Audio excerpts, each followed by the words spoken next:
Psychology plays an important role in the process of understanding your intuition.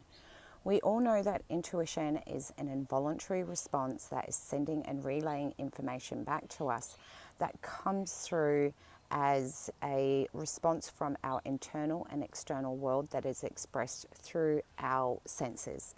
So that could be sight, sound, feeling, hearing, knowing.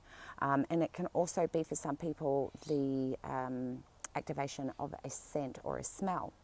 So that part is totally involuntary. We don't know when it's going to turn up, and we don't know much about it at that very given moment. And this is where the psychology comes in, because the logical mind, the moment that we get intuitive information, it goes from being involuntary, which is usually subconsciously activated, then it moves into our conscious logic mind, and this is where our brain starts going, what's supposed to happen? And this is where psychology becomes incredibly important. And there are usually three categories for the psychology of how people interpret their information from their intuition. Now, the first category will go, oh my God, what am I supposed to do with it?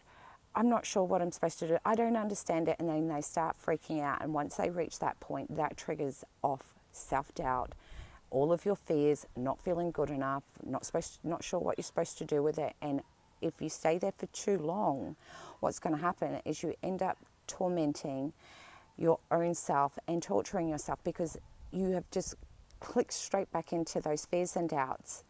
And therefore, that means that you just go into this mental minefield, just, literally going around and around in circles. And at the end of it, you still don't understand what the intuitive information was for.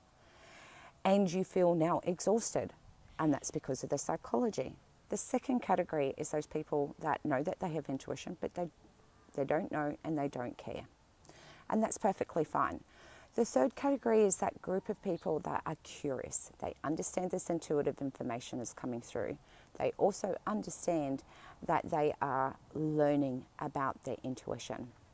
And this is where we can use our psychology and that beautiful logical mind to work with us rather than against us in that freak out phase like I spoke about in the first category. So we can use this beautiful mind that the moment that intuitive information comes through, and accepting that you may not understand what it means, there are still powerful things that you can do with your logical mind to work with you to understand that intuition, which is the very first question is to ask who.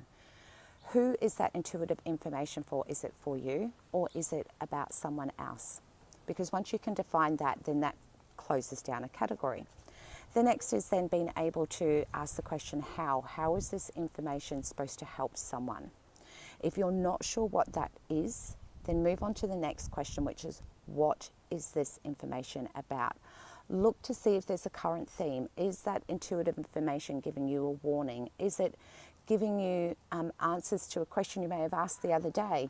Is it giving you insight onto the next step? That helps you be able to ask the how questions. So this is where you've got to just sort of work out whether the how question comes first or the what question. And then those three questions will help you be able to identify pieces of the intuitive information that's come through, so then you understand why that intuitive information came through.